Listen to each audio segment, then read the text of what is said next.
ಎಲ್ಲರಿಗೂ ನಮಸ್ಕಾರ. ನಿಮಗೆಲ್ಲ ನಮ್ಮ ಸ್ಟೋರಿ ಸಂಗಾತಿ ಚಾನೆಲ್ಗೆ ಸ್ವಾಗತ.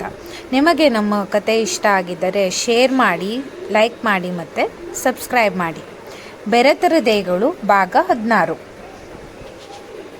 ತನ್ವಿ ಮನಸ್ಸಿನಲ್ಲಿ ಎಷ್ಟೇ ಗಟ್ಟಿಯಾಗಿದ್ದರೂ ಕೂಡ ಅವಳ ಮನಸ್ಸು ತಂದೆ ತಾಯಿಯ ಪ್ರೀತಿ ಮತ್ತು ಸಾಂತ್ವನವನ್ನು ಬಯಸುತ್ತಿತ್ತು. ಅದರಲ್ಲೂ ತಾನು ಏನೂ ತಪ್ಪು ಮಾಡದೆ ಹೋದರೂ ಕೂಡ ಅಪ್ಪ ಅಮ್ಮ ತನ್ನ ಪರವಾಗಿ ನಿಂತು ಸಾನ್ವಿ ಸರಿ ಮಾಡುತ್ತಿದ್ದಾಳೆ.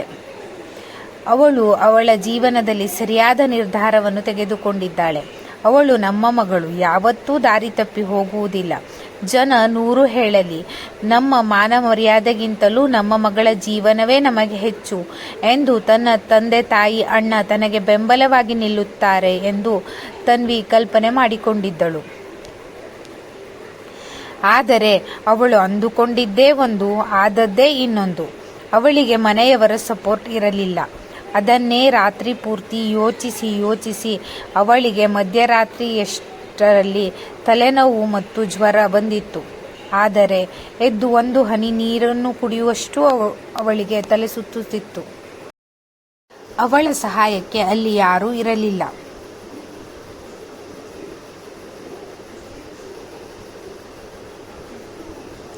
ಆಗ ಅವಳಿಗೆ ಹಳೆಯ ಘಟನೆಯೊಂದು ನೆನಪಾಗಿತ್ತು. ಹೀಗೆ ಅವಳು ಕಾಲೇಜಿಗೆ ಹೋಗುವ ಸಮಯದಲ್ಲಿ ಅವಳಿಗೆ ರಾತ್ರಿ ಇದೇ ರೀತಿ ತಲೆನೋವು ಮತ್ತು ಜ್ವರ ಬಂದಿತ್ತು. ಆಗ ಅವಳ ತಂದೆ ಅವಳ ಪಕ್ಕವೇ ಕುಳಿತು ಅವಳಿಗೆ ಸ್ವಲ್ಪ ಕೂಡ ನೋವು ಆಗದಂತೆ ತಲೆಯನ್ನು ಸವರುತ್ತಾ ಆಗಾಗ ನೀರನ್ನು ಕುಡಿಸುತ್ತಾ, ಪುಟ್ಟ ಆರಾಮವಾಗಿದ್ದೀಯಾ, ಏನಾದರೂ ತೊಂದರೆ ಆಗ್ತಾ ಇದೆಯಾ ಎಂದು ಕಾಳಜಿ ಮಾಡುತ್ತಿದ್ದರು. ಅಣ್ಣನಂತೂ ಆ ರಾತ್ರಿಯೇ ಹೋಗಿ ಡಾಕ್ಟರನ್ನು ಕರೆದುಕೊಂಡು ಬಂದು ಅವಳ ಚಿಕಿತ್ಸೆಯನ್ನು ಮಾಡಿಸಿದ್ದ. ಅವಳಿಗೆ ಸ್ವಲ್ಪ ನೋವಾದರೂ ಆ ಮನೆ ಸಹಿಸುತ್ತಿರಲಿಲ್ಲ.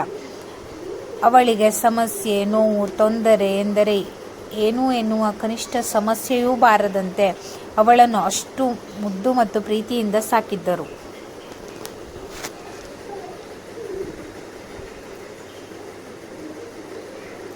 ಆದರೆ ಅವಳು ಈ ದಿನ ನಿಕೇತನನ್ನು ಬಿಟ್ಟು ಬಂದಿದ್ದಾಳೆ ಎನ್ನುವ ಒಂದೇ ಒಂದು ಕಾರಣಕ್ಕೆ ಅವಳಿಗೆ ತಂದೆ ತಾಯಿ ಮತ್ತು ಅಣ್ಣನ ಪ್ರೀತಿಯಿಂದ ದೂರವಾಗಿದ್ದಳು. ಆದರೆ ಅವರೆಲ್ಲರ ನೆನಪು ಅವಳಿಗೆ ಈ ಸಮಯದಲ್ಲಿ ಕಾಡುತ್ತಿತ್ತು.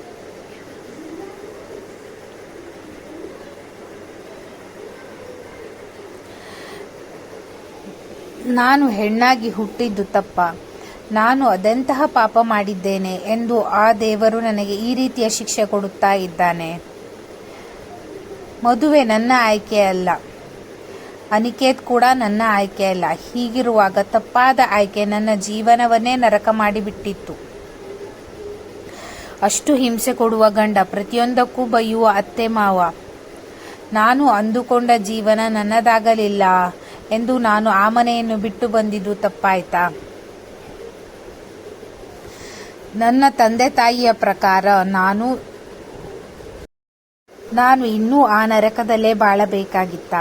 ಹಾಗಾದರೆ ನನ್ನ ಮುಂದಿನ ಜೀವನ ಕೇವಲ ಆ ನರಕದಲ್ಲೇ ಸಾಯಬೇಕಾ? ಇರುವುದು ಒಂದೇ ಜೀವನ. ಮುಂದಿನ ಜನ್ಮದಲ್ಲಿ ಎಲ್ಲಿ ಹುಟ್ಟುತ್ತೇವೆ, ಹೇಗೆ ಬದುಕುತ್ತೇವೆ ಎಂದು ಗೊತ್ತಿಲ್ಲ. ಆದರೆ ಈಗಿರುವ ಜೀವನವನ್ನು ನಾವು ಅಂದುಕೊಂಡಂತೆ ಬದುಕಬೇಕು. ನನ್ನಿಷ್ಟದಂತೆ ಬಾಳಬೇಕು. ನನ್ನ ಸ್ವಂತ ಕಾಲ ಮೇಲೆ ನಾನು ನಿಲ್ಲಬೇಕು. ಯಾರದ್ದೂ ಹಂಗಿಲ್ಲದೆ ನನ್ನ ಜೀವನವನ್ನು ಸಾಧಿಸಬೇಕು ಎಂದು ನಾನು ನಿರ್ಧರಿಸಿದ್ದು ತಪ್ಪಾ?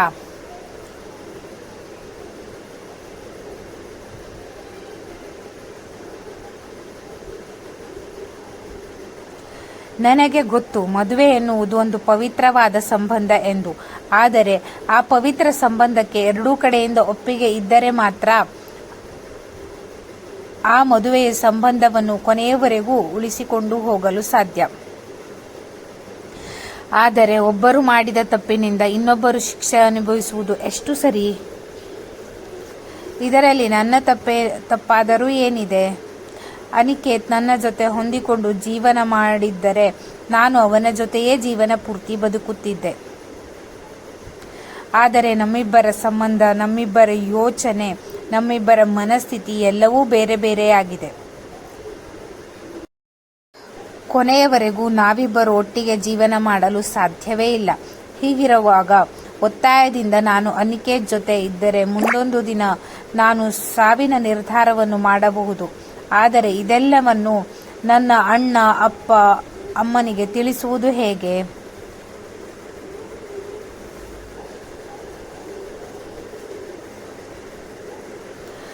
ವೀಣಾ ಆಂಟಿ ಹೇಳಿದಂತೆ ಅವರು ಹಳೆಯ ಕಾಲದವರೇ ಆಗಿರಬಹುದು.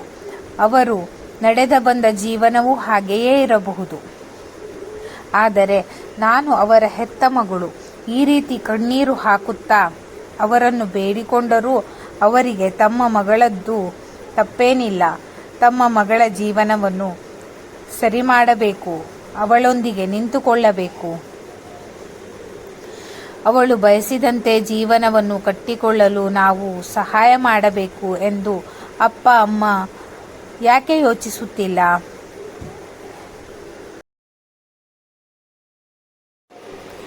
ಅವರಿಗೆ ನನಗಿಂತಲೂ ಹೆಚ್ಚು ಅನಿಕೇತ್ ಮುಖ್ಯವಾಗಿ ಹೋದ.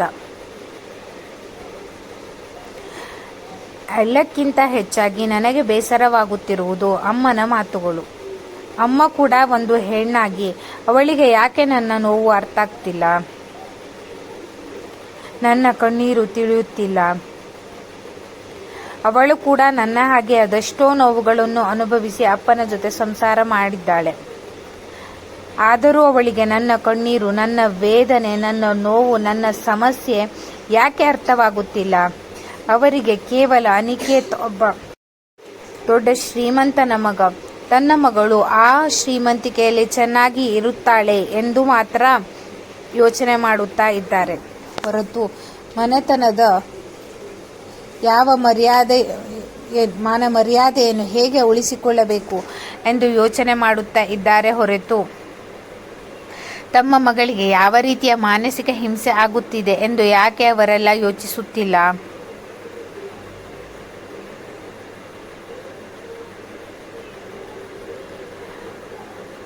ನಿಜ, ನಮ್ಮ ಕುಟುಂಬದಲ್ಲಿ ನಾನೇ ಮೊದಲನೇ ಬಾರಿಗೆ ಗಂಡನನ್ನು ಬಿಟ್ಟವಳು ಎಂಬ ಬಿರುದನ್ನು ತೆಗೆದುಕೊಳ್ಳುತ್ತಿದ್ದೇನೆ.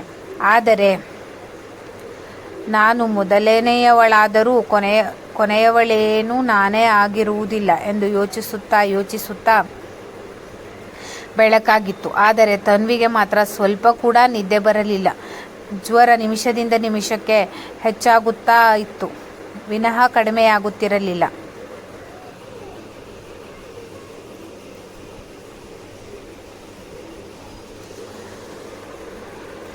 ಯಾವಾಗಲೂ ತನ್ವಿ ಬೆಳಿಗ್ಗೆ ಬೇಗ ಎದ್ದು ಮನೆಯ ಹೊರಗೆ ಇರುವ ಗಿಡಗಳಿಗೆಲ್ಲ ನೀರು ಹಾಕುತ್ತಿದ್ದಳು.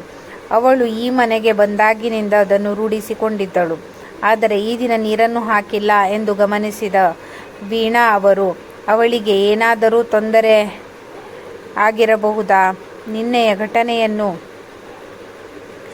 ನೆನಪು ಮಾಡಿಕೊಂಡು ಮತ್ತೆ ಅಳುತ್ತಾ ಕುಳಿತಿರಬಹುದಾ ಎಂದು ಯೋಚಿಸಿ ಅವಳ ರೂಮಿನತ್ತ ಹೋದರು.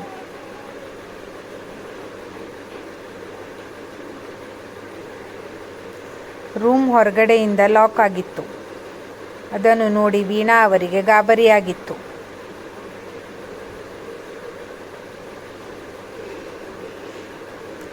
ತನ್ವಿ ತನ್ವಿ ಎಂದು ಜೋರಾಗಿ ಕಿರುಚಲು ಶುರು ಮಾಡಿದರು.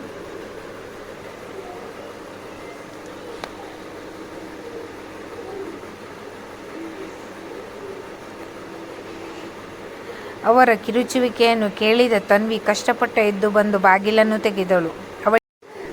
ರಾತ್ರಿ ಪೂರ್ತಿ ನಿದ್ದೆ ಇಲ್ಲದು, ತಲೆ ಸಿಡಿತ, ಜ್ವರ ಇದೆಲ್ಲದರಿಂದ ಬಾಗಿಲನ್ನು ತೆಗೆದ ತಕ್ಷಣ ತಲೆ ತಿರುಗಿ ಕೆಳಗೆ ಬಿದ್ದಳು.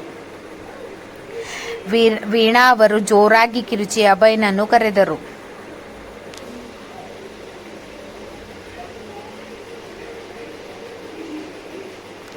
ಈ ಕತೆ ಮುಂದುವರಿಯುವುದು. ನಿಮಗೆ ಈ ಕತೆ ಇಷ್ಟ ಆಗಿದ್ದರೆ ಇದನ್ನು ಶೇರ್ ಮಾಡಿ, ಸಬ್ಸ್ಕ್ರೈಬ್ ಮಾಡಿ ಮತ್ತು ಲೈಕ್ ಮಾಡಿ. ಇಂತಿ ನಿಮ್ಮ ಸ್ಟೋರಿ ಸಂಗಾತಿ. Thank you.